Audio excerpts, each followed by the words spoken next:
Bonjour, c'est l'emploi par le net. Objectif emploi, batelier. Au fil des fleuves et des canaux qu'il connaît comme sa poche, le batelier transporte sur son bateau toutes sortes de marchandises, des céréales aux matières dangereuses en passant par le bois et les matériaux de construction. Comme vous le lirez sur onicep.fr, il peut également se spécialiser dans le transport des passagers. Il peut être artisan à son compte ou travailler comme salarié dans une flotte industrielle.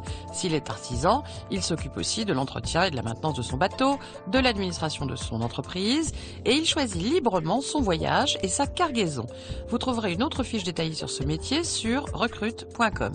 Une bonne formation est requise pour exercer ce métier, à commencer par le CAP Navigation fluviale.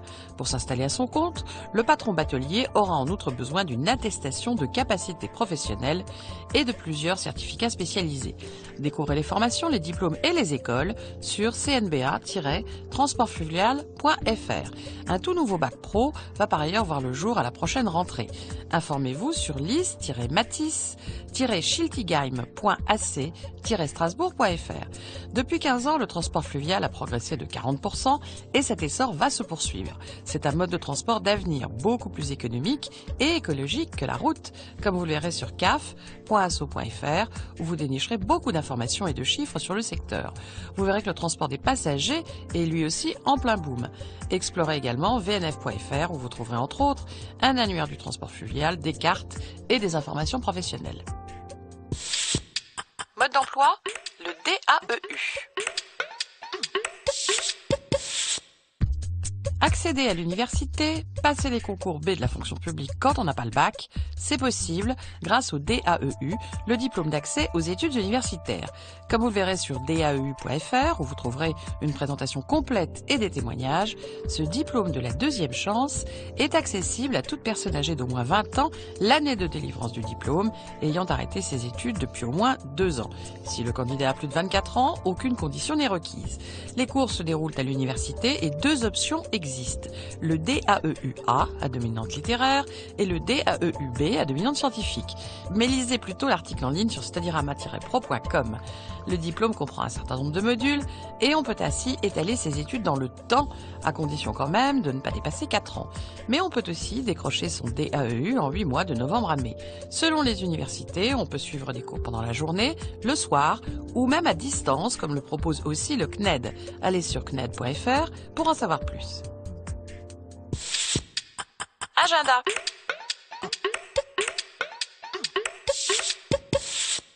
Si vous avez envie de devenir journaliste, commencez par bien vous informer sur les différents métiers et profitez de la journée découverte organisée par la Cité des métiers des Côtes-d'Armor. Elle a lieu demain à Ploufragan, dans la banlieue de Saint-Brieuc, et à Lannion. Toutes les infos sur citedesmétiers22.fr. Bon, retrouvez cette émission et les adresses de tous ces sites sur france5.fr.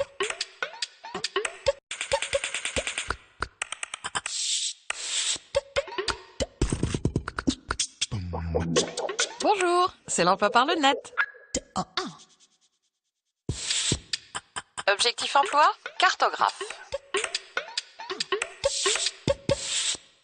Qu'il s'agisse des populations de baleines à bosse ou de consommateurs de chocolat, de l'espérance de vie en France, de l'évolution d'une opinion politique, tout peut être représenté par une carte. Sans oublier bien sûr les cartes physiques, routières, marines ou géologiques par exemple.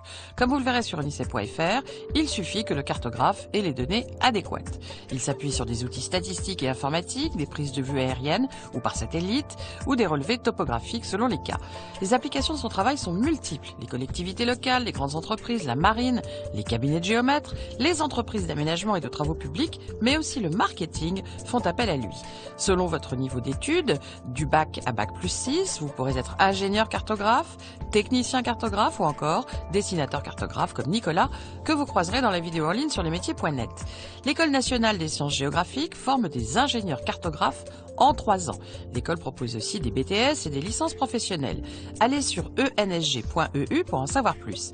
La géomatique, au croisement de l'informatique et de la géographie, a révolutionné les métiers et offre de nouvelles possibilités d'emploi. Lisez à ce sujet la brochure à télécharger sur ign.fr et informez-vous sur ensg.eu. Des offres vous attendent sur jobisjob.fr et sur pôle-emploi.fr. Utilisez la recherche avancée et le code ROM, le code métier, c'est le M1808. Mode d'emploi, la priorité de réembauche. En cas de rupture de contrat pour motif économique ou si vous avez quitté l'entreprise pour élever un enfant, vous pouvez bénéficier pendant 1 an d'une priorité de réembauche en cas de poste disponible. Une seule condition, en faire la demande par écrit à l'employeur dans le même délai. Vous trouverez un modèle de lettre sur dossierfamilial.com et vous lirez à ce sujet les fiches en ligne sur service-public.fr et sur travail-emploi.gouv.fr. L'employeur a plusieurs obligations. Informer le salarié par écrit de l'existence de cette priorité et le tenir ensuite au courant de tout poste disponible compatible avec sa qualification. Sinon, il risque des sanctions et devra indemniser le salarié. Les postes disponibles doivent être affichés dans l'entreprise et l'employeur doit tenir les représentants du personnel informés. Le salarié a donc tout intérêt à rester en relation avec ces derniers. Au fil des ans, la jurisprudence est venue préciser la loi. Vous verrez ainsi sur infoprud'homme.fr que la priorité s'applique même si le poste disponible est un CDD ou s'il est occupé par des intérimaires ou des stagiaires. Pour vérifier que l'employeur respecte bien son obligation, le salarié peut, en cas de litige, demander à voir le registre du personnel, comme le précise l'entreprise.l'express.fr. Agenda.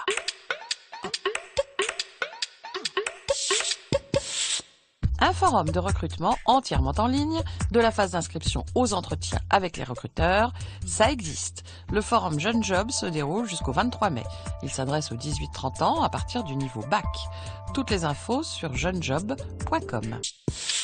Bon, retrouvez cette émission et les adresses de tous ces sites sur france5.fr.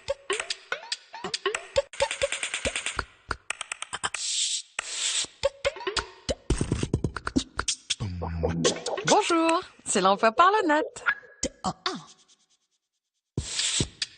Objectif emploi, logisticien.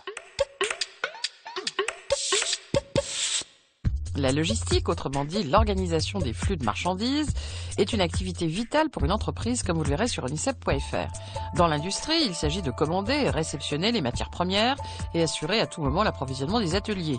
Après la fabrication, il faudra expédier les produits finis chez les clients, les concessionnaires, les magasins et les dépôts. Dans la grande distribution, il faut garantir en permanence la disponibilité des produits dans les magasins. C'est ce que s'efforce de faire Vanessa, que vous suivrez dans la vidéo en ligne. Le logisticien peut travailler pour le service logistique d'une grande entreprise, dans toutes sortes de secteurs, ou être salarié d'une entreprise de transport et logistique. Les associations humanitaires, l'armée, la santé ont également besoin de lui. Sur pôle-emploi.fr, vous ferez la connaissance de Vianney, logisticien dans l'humanitaire, et vous y trouverez aussi une fiche métier. Les ONG humanitaires internationales ont besoin de logisticiens polyvalents, mais aussi de logisticiens spécialisés avec des compétences pointues. Être électricien, menuisier ou spécialiste de l'eau est un plus, comme on l'explique sur msf.fr, où vous trouverez plusieurs témoignages. De nombreux diplômes conduisent au métier de la logistique, du bac pro au master et au diplôme des grandes écoles de commerce et d'ingénieurs. Vous dénicherez les principaux sur unicep.fr, mais il y en a beaucoup d'autres, recensés sur logistique.com. Il y a notamment les formations proposées par le secteur à découvrir sur promotrans.fr et sur aft-ifteam.com. Mode d'emploi spécial jeune ou mène les études de maths. Marketing, finance, météo, aéronautique, transport, informatique, médecine, tous ces secteurs ont besoin de mathématiciens. Comme vous le verrez dans l'excellente brochure proposée par orientation.u-bourgogne.fr, tous ont besoin de construire des modèles complexes et des simulations numériques.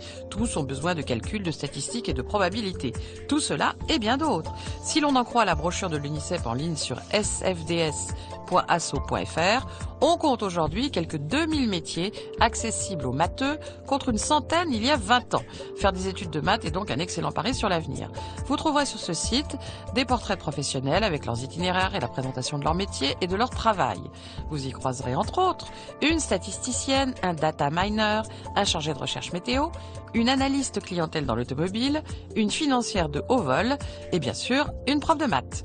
Même les sciences humaines comme l'histoire, la linguistique, la psychologie et la sociologie ont besoin des maths.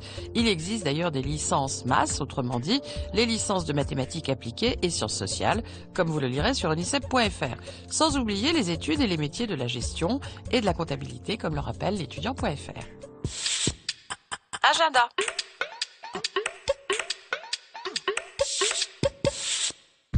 Si vous cherchez un emploi en Bretagne, vous pouvez vous rendre demain au forum Les Jeudis de l'Emploi.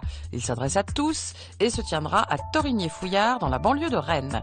Toutes les infos sur pôle-emploi-événement.fr. Bon, retrouvez cette émission et les adresses de tous ces sites sur france5.fr.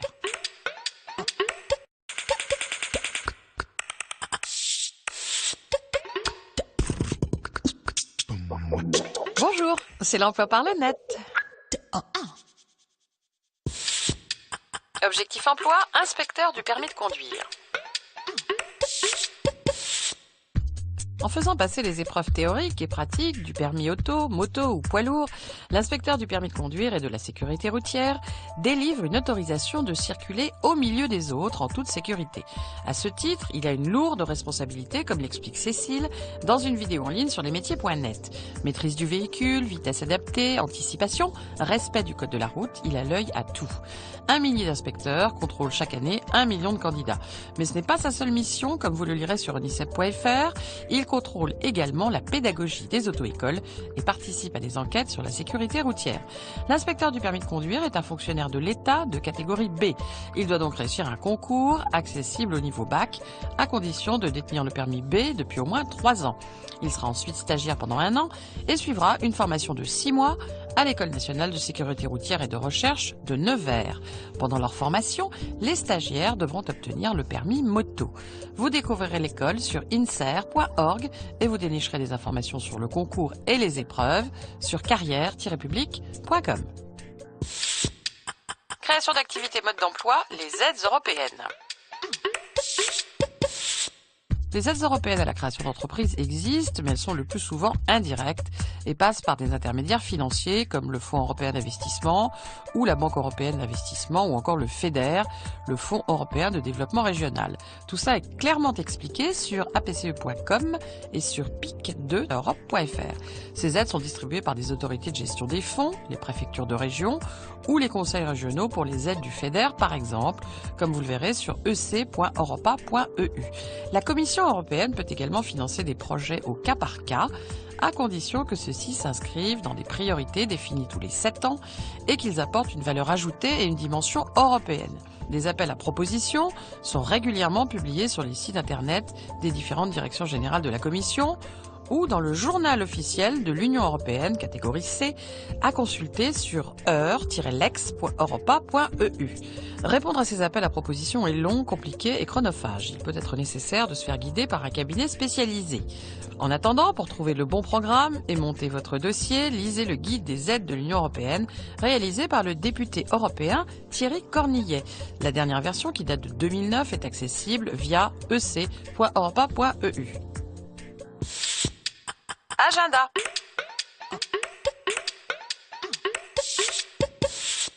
Vous songez peut-être à préparer un MBA pour doper votre carrière. Pour vous informer sur les écoles et les cursus, ne manquez pas le rendez-vous Access MBA qui vous permettra de rencontrer les responsables des admissions des grandes écoles de commerce françaises et étrangères. Il a lieu après-demain à Paris. Toutes les infos sur accessmba.com. Bon, retrouvez cette émission et les adresses de tous ces sites sur france5.fr.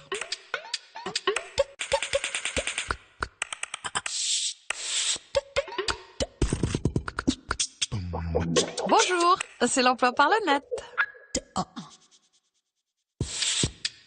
Objectif emploi, chargé de production audiovisuelle. Au cinéma ou à la télévision, le chargé de production est le pivot d'un tournage ou d'une émission. Il s'occupe de tout ou presque. Comme vous le verrez sur unicep.fr et sur jcommejeune.com, il assure la gestion matérielle, humaine et administrative.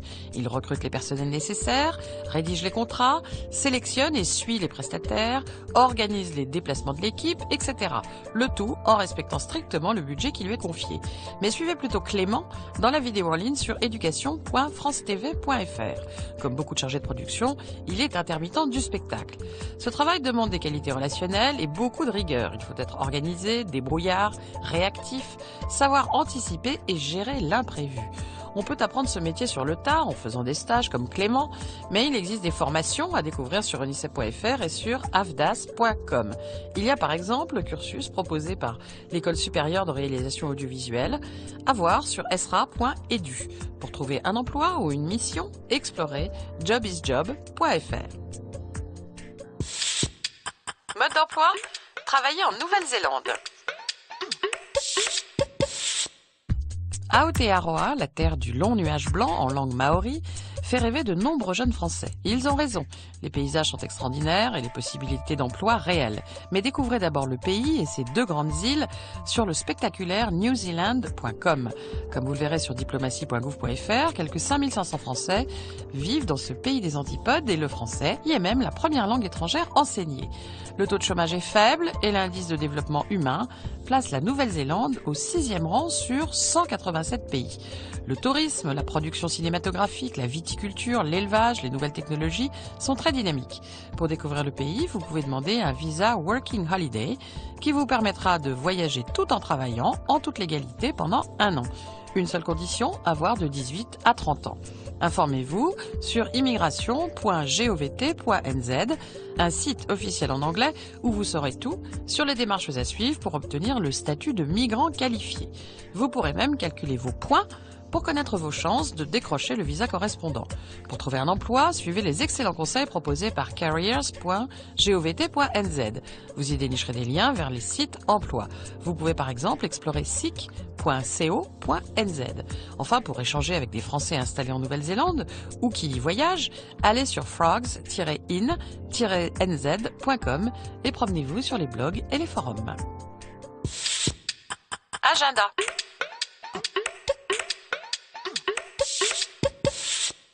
Si vous cherchez un emploi en Midi-Pyrénées, quel que soit votre profil et votre niveau de qualification, ne manquez pas le Carrefour Emploi Toulouse Métropole des 22 et 23 mai. Plus de 200 entreprises vous y attendent. Toutes les infos sur carrefouremploi.org.